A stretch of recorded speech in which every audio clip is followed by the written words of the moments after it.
الحمدللہ رب العالمین والصلاة والسلام علی سید المرسلین و خاتم النبیین وعلی آلہ و اصحابہ اجمعین، اما بعد۔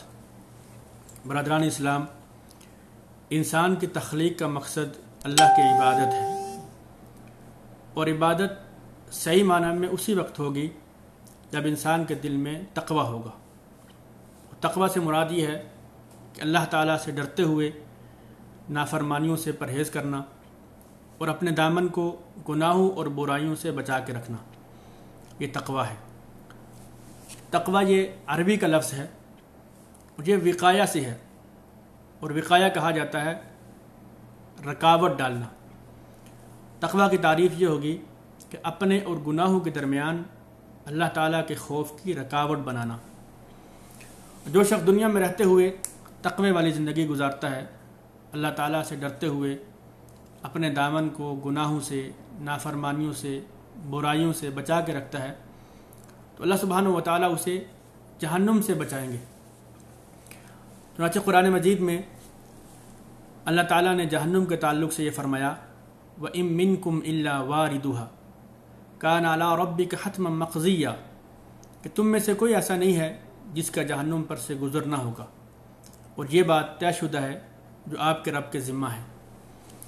پھر فرمایا ثُمَّ نُنَجِّي الَّذِينَ اتَّقَوْا وَنَذَرُ الظَّالِمِينَ فِيهَا جِثِيًّا، پھر ہم ان لوگوں کو جہنم سے بچا لیں گے جنہوں نے دنیا میں تقوی اختیار کیا تھا، اور ظالموں کو ہم ان کے گھٹنوں کے بل جہنم میں ڈال کے چھوڑیں گے۔ ظالم کون ہیں؟ جو اللہ کے نافرمان ہیں، جن کے دل میں اللہ کا خوف نہیں ہے، اللہ کا ڈر نہیں ہے، جو تقوی اختیار نہیں کرتے، جو اپنے دامن کو گناہوں سے نہیں بچاتے۔ وَمَن يَعْمَلْ سُوءًا أَوْ يَظْلِمْ نَفْسَهُ، گناہ کر کے اپنے اوپر ظلم کرتے ہیں، تو ایسے ظالموں کے تعلق سے اللہ نے فرمایا کہ ہم انہیں ان کے گھٹنوں کے بل جہنم میں ڈالیں گے۔ اور جو تقوی اختیار کرتا ہے، جو اللہ سے ڈرتے ہوئے اپنے آپ کو گناہوں سے بچاتا ہے، تو اللہ تعالیٰ فرماتا ہے کہ ہم انہیں جہنم سے بچا لیں گے۔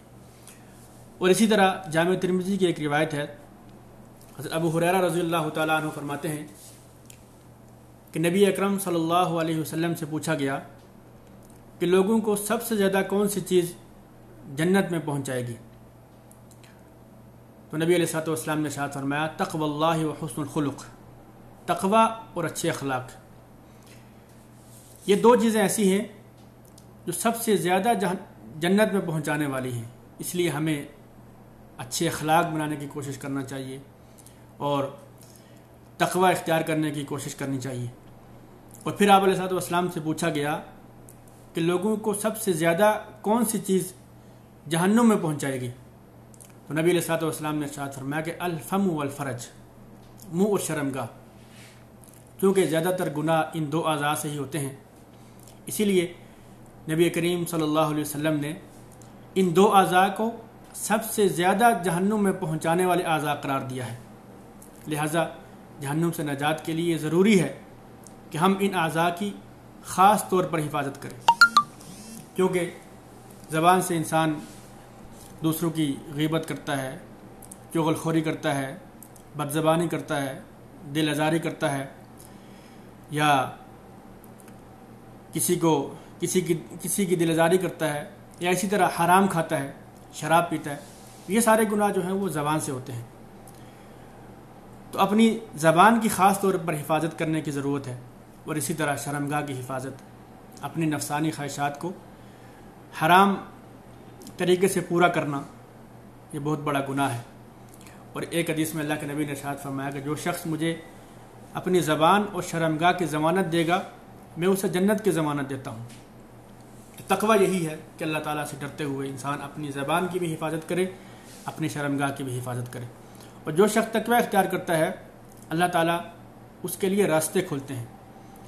وَمَن يَتَّقِ اللَّهَ يَجْعَل لَّهُ مَخْرَجًا، جو بھی انسان تقوی اختیار کرتا ہے، اگر وہ اللہ تعالیٰ سے ڈرتے ہوئے حرام کھانے سے اپنے آپ کو بچاتا ہے، تو اللہ تعالیٰ حلال کا رزق جو ہے وہ اس کے لیے مہیا کرتے ہیں، اس کے لیے اسباب پیدا کرتے ہیں۔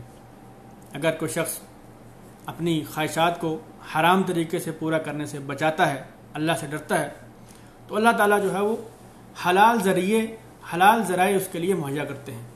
جو شخص بھی تقوی اختیار کرتا ہے، اللہ تعالیٰ سے ڈرتا ہے، گناہوں سے بچتا ہے، تو اللہ سبحانہ و تعالیٰ اس کے لیے راستہ کھولتے ہیں. وَيَرْزُقْهُ مِنْ حَيْثُ لَا يَحْتَسِبُ، اور پھر جو شخص تقوی اختیار کرتا ہے اللہ تعالیٰ غیب سے اسے رزق عطا کرتے ہیں.